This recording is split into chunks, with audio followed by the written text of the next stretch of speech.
What did you learn when you look back at this past season and everything that happened that you can apply moving forward?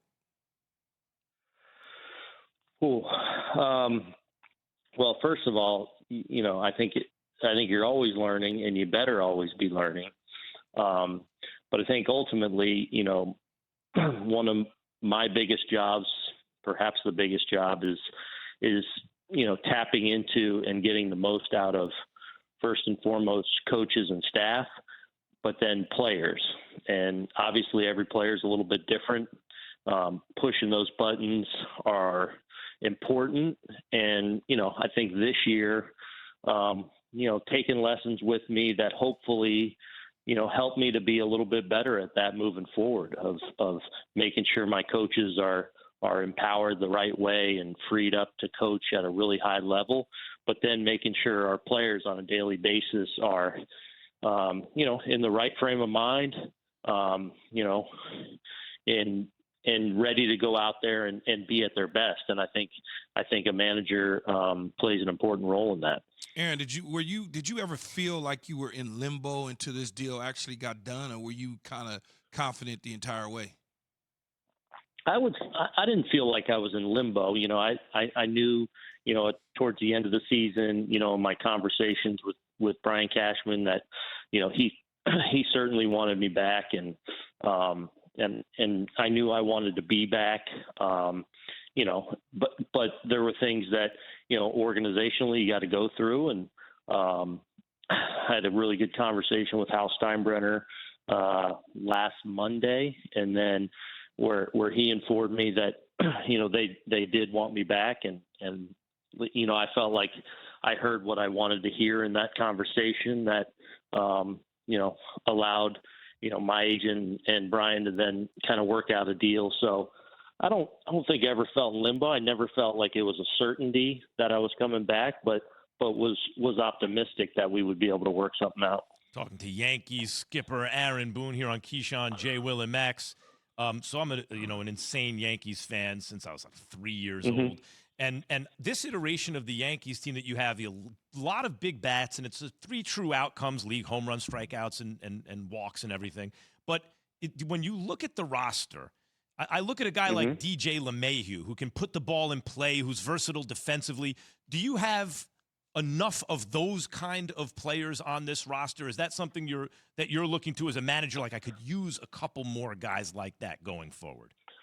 I mean, you can always use that. We're always searching for a more perfect team or a better team, or it's hard to get it all. I mean, in a perfect world, you'd have this team that, has a high contact rate, that hits the ball out of the ballpark, that gets on base, that's athletic, that plays great defense, that pitches so you're always working towards that.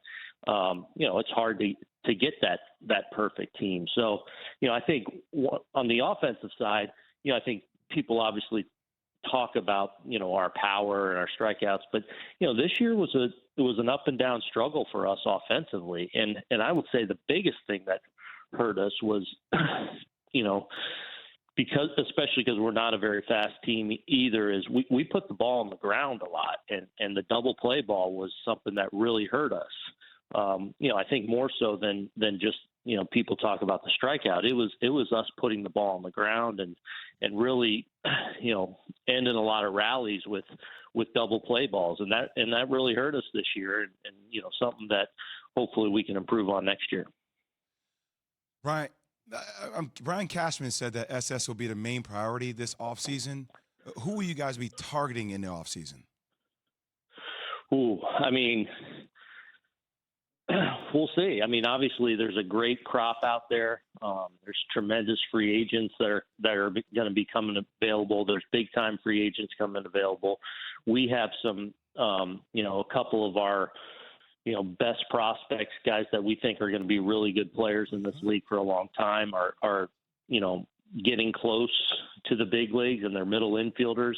So, I'm sure that factors into things, but so I don't know, that's, you don't know what the landscape, what the lay of the land, what the terms are going to be, what's available on the trade market. And those are things obviously that, Cash and the front office will, ad nauseum kind of pour over and see where we land on something. But hopefully, obviously, an area that we upgrade and improve, and hopefully add a key piece to a really good team next year. Yankees manager Aaron Boone on Keyshawn, JWill and Max right now. I know you mentioned earlier, Skip, that you of course you always want a more perfect team, and Jay just asked you about shortstop and.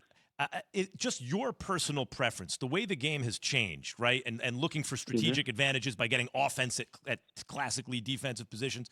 But do you still think that there is real value in the kind of old baseball wisdom? Catcher, you have a big bat there at times. Shortstop, you look to put a bat there. But is there wisdom in having really defensive, first-minded players up the middle, like used to be the kind of book on that? Well, I mean, defense is a very important part of the game, and something that, there's tremendous value. We've actually been in the market, almost got a couple times the last couple of years, high-end defensive shortstop. So you're trying to find that, and it's an important piece. You take a look at, the Rays, who won 100 games and won the Eastern Division. One of the things they've done with their roster over the last few years, as they've continued to kind of manipulate it and change it, is, that's a team that strikes out a ton, but it's also a team that's very athletic, very, very good on defense, very versatile on defense, so they can play platoons and matchups and things like that. So it's all part of the pie when you're weighing, what helps us, and defense is an important part of that factor. So it just depends, what do you have available dollar-wise? Where do you have, roster flexibility? How much can you add to the payroll? Determining whether you're adding a big-time number to a certain thing, or is it a situation where you've got to, go pull a defensive-minded guy that, maybe costs a little bit less. All those factor into how you're shaping your team going into spring training. Aaron Boone, Yankees skipper, joining us this morning on Keyshawn, JWill and Max, also my USC Trojan classmate.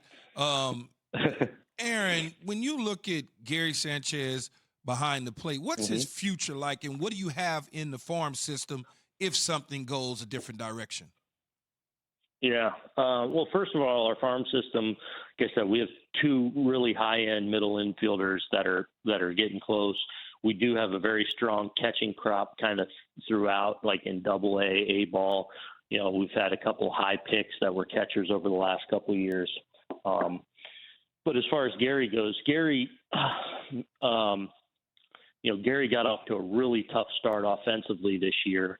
The first month and a half of the season, where he was really scuffling, and actually, kind of lost some playing time. I was playing Higashioka, almost a little more for a few weeks in there.